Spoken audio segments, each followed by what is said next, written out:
내용을 시작하기 전에 여러분 좋아요, 공유, 구독, 알림 설정 부탁드리고요. 위에 있는 팔로우 버튼도 꼭 눌러주세요. 저희 채널에서는 비트코인과 암호화폐 투자, 트레이딩에 대해 이야기하고 트레이딩을 위한 기술적 차트 분석도 다룹니다. 만약 저희의 프라이빗 트레이딩 시그널을 보고 싶으신 분들은 아래 영상 설명란에 있는 디스코드 링크를 클릭하시면 됩니다. 이제 기술적 분석 파트로 들어가 볼게요. 기술적 분석에 대해 자세히 다룰 예정이고, 잠시 후에 시청자분이 질문을 남겨주시면 그때 답변 드리겠습니다. 먼저, 설명을 마치고 나서 질문에 답변 드릴게요. 트레이딩에서 말하는 트렌드는 사실 굉장히 심플합니다. 정말로 단순한데 사람들이 자꾸 어렵게 만들려고 해요. 다들 성공 공식이나 비법을 찾으려고 하면서 오히려 더 복잡하게 만드는 거죠. 사실 진짜로 그런 성공 공식이 있는 건 아니에요. 시장에서 항상 이길 수 있는 인디케이터는 없습니다. 이건 정말 확실해요. 가끔은 제가 조건을 만들어 보기도 하는데요. 제가 새롭게 백테스트를 하면서 만든 조건은요, 세 가지를 사용합니다. 누가 저한테 물어본 적 있어요. 형, 저는 이동평균선만 써요 라고요. 저는 이동평균선, 다우지수, 그리고 RSI만 조합해서 씁니다. 정말 이 세 가지만 사용해서 분석합니다. 뭐라고 해야 할까요? 지금 포트폴리오에서 조건을 만들어서 각 거래마다 기록을 남깁니다. 그래서 각 거래마다 이 지점에서 비싸죠. 3천에서 3,007로 올라 20%입니다. 이 지점에서는 진입해야 해요. 가격이 내려올 때 바로 진입했고 그 후 계속 올랐습니다. 여기서 다이버전스가 발생해 35% 수익에 매도했습니다. 이것이 바로 제 트레이딩 조건입니다. 지금까지 우리가 한 번, 두 번 숏 포지션을 잡았던 것도 모두 이 조건에 따른 것이죠. 가격이 급등할 때는 반드시 진입해야 합니다. 이건 강제 규칙이에요. 만약 손실을 본다면 어쩔 수 없는 거죠. 이게 바로 제가 미리 정해놓은 조건이고 그걸 백테스트에도 적용했습니다. 이 부분에 대해서는 영상 마지막에 간단히 설명해 드릴게요. 우선은 기본적인 부분부터 설명하겠습니다. 먼저 트레이딩 조건을 세팅하는 방법이나 모두가 꼭 집중해야 할 인디케이터에 대해 말씀드릴게요. 그래야 레벨을 최대치까지 올릴 수 있습니다. 그런데 트레이딩 예상 같은 건 사실 굉장히 쉽게 넘어갈 수 있는 부분이에요. 그런데도 많은 분들이 이 파트에서 너무 오래 머무르면서 거기에 집착하게 되더라고요. 진짜 엄청 오래 걸려요. 계속 레벨을 올리려고 해도 더 이상 올라가지 않는 거죠. 99에서 계속 머물러 있고 아무리 해도 그 이상은 안 올라가요. 오케이. 왜냐하면 그 규칙 자체가 그렇게 고정되어 있기 때문이에요. 자, 이번에는 세서 파트에 대해 이야기해 볼게요. 트레이딩 조건에 대해서는 먼저 여러분이 자신의 트레이딩 습관이 어떤지, 그리고 무엇을 주로 사용하는지에 대해 미리 공부해야 해요. 일단 자신이 좋아하고 프로처럼 잘할 수 있을 것 같은 걸로 시작하는 게 좋아요. 예를 들어 저는 이동평균선을 좋아해요. 저는 트렌드를 따라가는 걸 선호해서 정말 단순하게 12, 26선을 사용해서 트렌드를 따라가곤 합니다. 그리고 어떤 사람들은 이렇게 말하죠.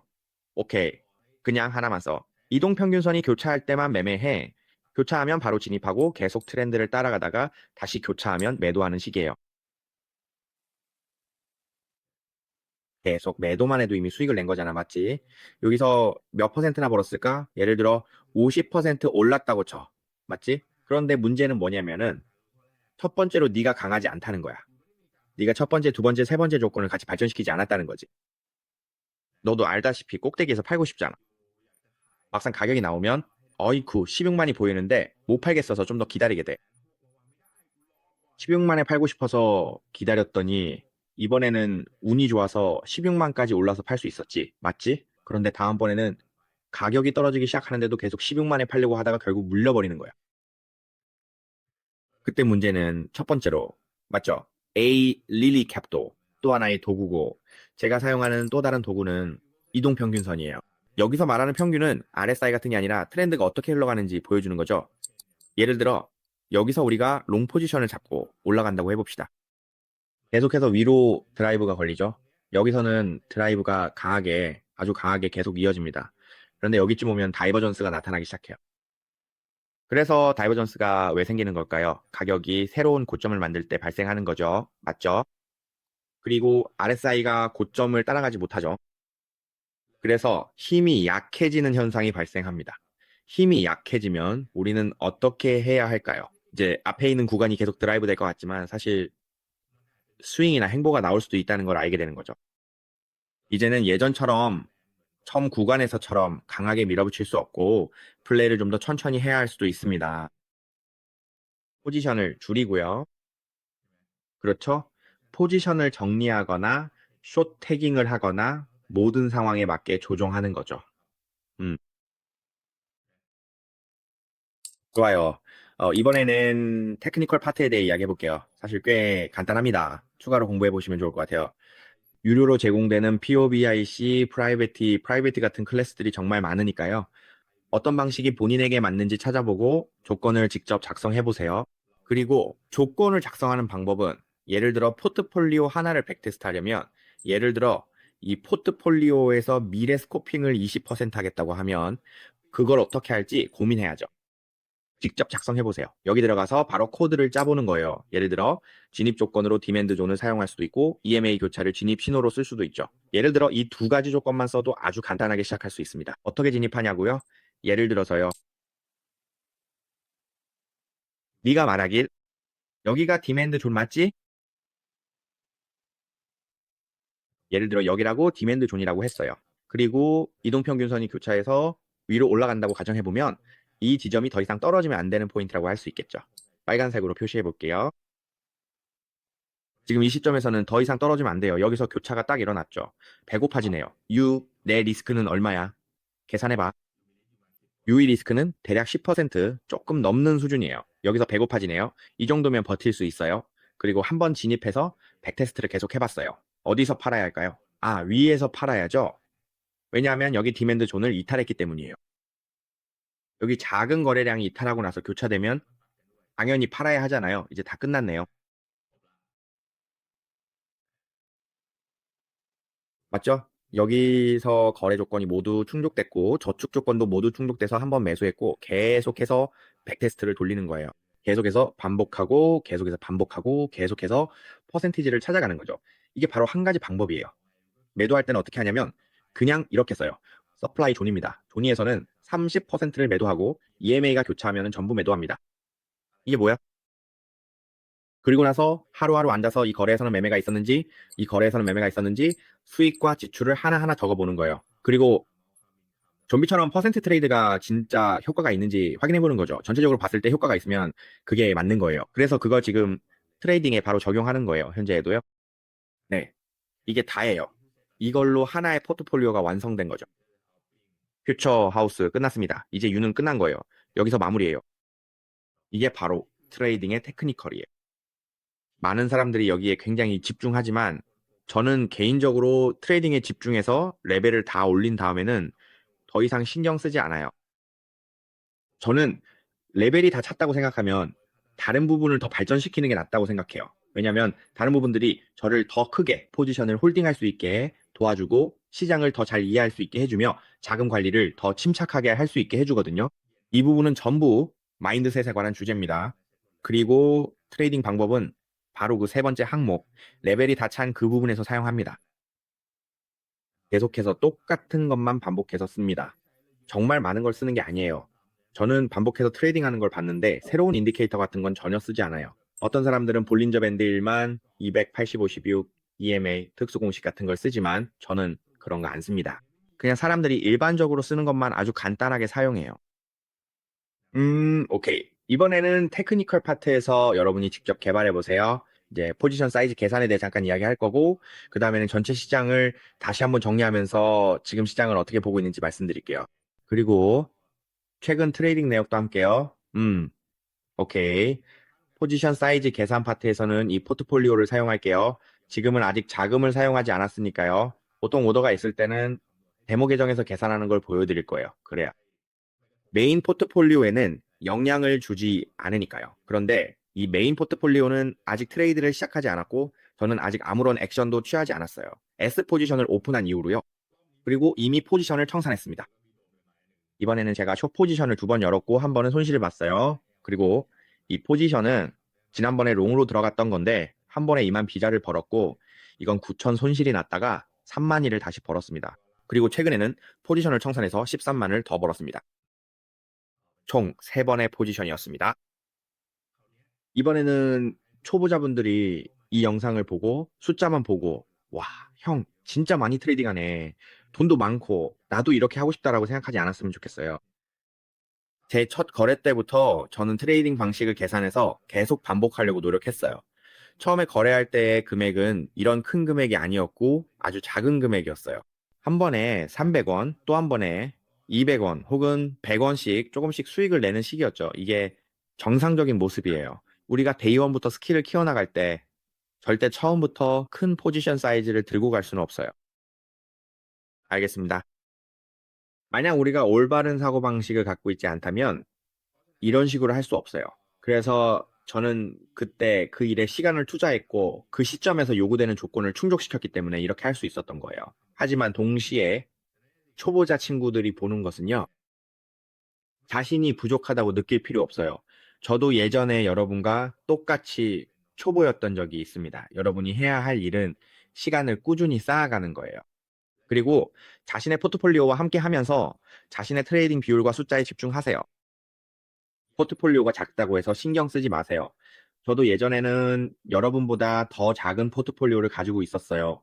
사실 저는 계속해서 새로운 액티브 인컴을 찾아가며 일도 하고 사업도 하고 이것저것 하면서 포트폴리오를 점점 키워왔어요. 하지만 가장 중요한 거는 사고방식의 메커니즘이 올바라야 한다는 거예요. 만약 사고방식의 메커니즘이 올바르지 않으면 포트폴리오가 커지면 커질수록 그 사고방식이 잘못되어 있으면 결국 한순간에 무너질 수 있습니다. 그러니까 서두를 필요 없어요. 아까 말한 세 가지 구조를 너무 급하게 완벽하게 갖추려고 하지 마세요. 자금의 규모도 퍼센트로 생각하면서 점점 키워나가면 됩니다. 계속해서 규모가 커질 거예요. 만약에 올바른 트레이딩 플랜을 가지고 있다면요. 그렇죠. 걱정하지 마세요. 시장은 항상 우리에게 트레이드할 기회를 줍니다. 오늘도 계속 트레이드할 수 있어요. 무슨 말인지 알겠죠? 지금 제가 숏 포지션을 닫지 않으면 돈이 거의 100만이 넘게 사라질 수도 있어요. 대략 120만 정도요. 그런데 제가 숏을 잘못 닫았는데도 포트폴리오가 212만까지 늘었어요. 현물도 추가로 샀더니 아마 50만 정도 더 벌었을 거예요. 퍼센트로 계산하는 거죠. 그리고 저는 계속 반복해서 했어요. 그리고 저는 퍼센트로 생각하면서 계속 반복했죠. 그렇게 반복이 계속되면 그 뭐라고 하죠? 복리 이자가 계속 쌓이게 돼요. 그러니까 모든 게 준비되어 있고 자금도 준비되어 있으면 어떤 프로젝트를 하거나 자금이 갑자기 들어오더라도 이 세 가지 기계가 이미 준비되어 있으면 완벽하게 준비된 거예요. 그러면 포트폴리오가 바로 스케일업 될 수 있어요. 그러니까 굳이 형은 돈이 많으니까 할 수 있는 거 아니냐고 생각할 필요 없어. 나도 돈이 정말 적을 때부터 시작했어. 아이스크림 팔고 음식 서빙하고 테이블 닦고 바닥 쓸고 설거지까지 모든 걸 다 해봤어. 그리고 지금 내가 말하고 싶은 건 내가 처음 시작했을 때 이야기야. 그때 내가 어떤 생각을 했는지 그 과정을 얘기하고 있는 거야. 그리고 나는 지금 나를 바라보는 모든 사람들이 무슨 생각을 하고 있는지 알아. 그 생각의 함정에 빠지지 마. 스스로의 사고방식을 꼭 바꿔보려고 노력해. 그리고 이렇게 하면 네가 훨씬 더 빠르게 성장할 수 있을 거야. 내가 이걸 할 때는 이런 식으로 가이드 해주는 사람이 아무도 없었어. 그냥 만약에 내가 어떤 형을 봤는데 그 형이 진짜 돈도 많고 잘 나가면 나는 괜히 기가 죽었지. 그래서 나는 아예 아무것도 안 했어. 그러면 언젠가 나도 그 사람처럼 될 수 있을까? 맞지? 그래서 생각한 게 나는 어떻게 해야 할까라는 거야. 설령 오늘 네가 돈이 있고 내가 10만 바트가 있고 내일은 100만 바트가 있고 그 다음 날은 1000만 바트가 있어도 나는 내가 했던 걸 반복할 수 있어. 그게 장기적인 그림이 되고 계속해서 포트폴리오를 업스케일 할 수 있어. 중간에 잠깐 멈추지 않고 말이야. 그러면 금방 그 형을 이길 수 있지. 나는 이런 생각을 처음 트레이딩을 시작할 때부터 했어. 그리고 전에 실패도 해봤지. 그러고 나서 앉아서 생각해봤어. 야, 내가 예전보다 더 높은 신기록을 세우려면 어떻게 해야지? 이건 아까 말한 세 가지 프로세스에서부터 다시 시작해야 해. 그게 완벽해야 하거든. 사실 지금도 나는 계속해서 내 자신을 스케일업 하려고 노력하고 있어. 마인드셋을 개발하려고 애쓰고 스스로에게 야, 내가 제대로 하고 있는 건가? 라고 자문하면서 내 생각과 아이디어를 어떻게 조정해야 할지 고민해. 시장에서 어느 순간에 내가 감정에 휩쓸렸는지, 어느 타이밍에서 실수했는지 체크하고, 잘못된 타이밍에 진입했으면 표시해두고, 다시는 그런 실수를 반복하지 않으려고 해. 이렇게 나는 계속해서 스스로를 되돌아보고 있어. 그리고 포트폴리오 전체를 퍼센트로 바라보려고 노력하고 있어. 이게 바로 장기적으로 더 발전하기 위해 꼭 해야 하는 일이야. 네, 이제 이번에는 선물 거래의 기초적인 계산 방법에 대해 설명해 드릴게요. 이 베이직 클래스에 들어온 많은 분들이 이 부분을 궁금해 하시더라고요. 한 번도 선물 거래를 해본 적이 없는데 시장에 들어가자마자 레버리지를 23배, 10배, 100배, 50배 이렇게 막 쓰는 경우가 있어요. 그런데 정작 본인이 얼마나 위험을 감수하고 있는지 전혀 모르는 거죠. 그래서 가장 중요한 건 먼저 자신의 리스크가 어느 정도인지 알아야 하고 돈을 넣을 때 얼마를 걸고 얼마를 얻을 수 있는지 이 부분을 꼭 파악해야 해요. 이 리스크가 오히려 당신의 이점이 될 수 있습니다. 이게 바로 당신 트레이딩의 단점이 될 수 있습니다. 왜냐하면 가끔 나 100만 원 있는데 20만 원만 넣자. 큰 돈도 아니고 20%밖에 안 되잖아 라고 생각할 수 있죠.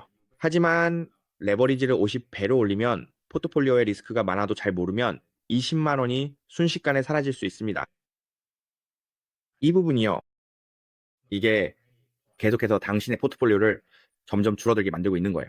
하지만 만약 당신이 이 레버리지 계산법을 제대로 알게 된다면 그걸 통해 스케일업도 할 수 있고 특정 자금을 효율적으로 활용할 수도 있습니다. 뭐라고 해야 할까? 이게 훨씬 더 고급스러워지는 거죠. 만약 메커니즘을 이해한다면 사실 무서울 게 아무것도 없어요. 그런데 보면 형, 나 포렉스 트레이딩 하는데 레버리지가 진짜 세더라라고 하잖아요. 근데 그게 왜 세냐면 브로커가 1000배 레버리지를 열어주는데 그걸 전부 다 쓰니까 당연히 위험하죠. 맞잖아요? 저는 금 트레이딩 할 때 5배, 3배 레버리지로만 해요.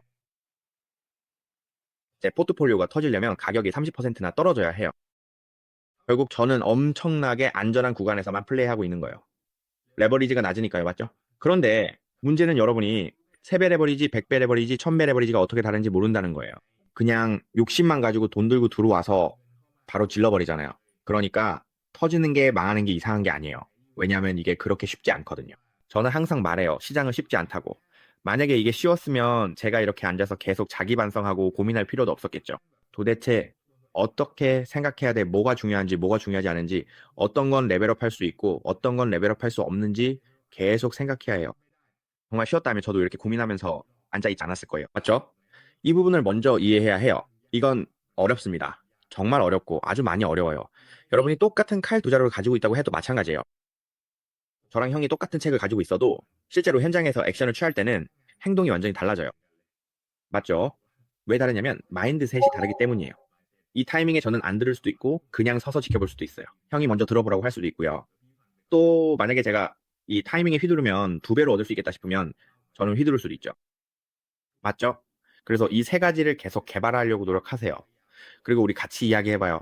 가끔 저나 형들을 오프라인 행사에서 만나는 분들이 있는데 최근에 비트컵 스미스 행사에서 만난 분이 정말 기뻤어요. 그분이 매년 저를 찾아오시거든요.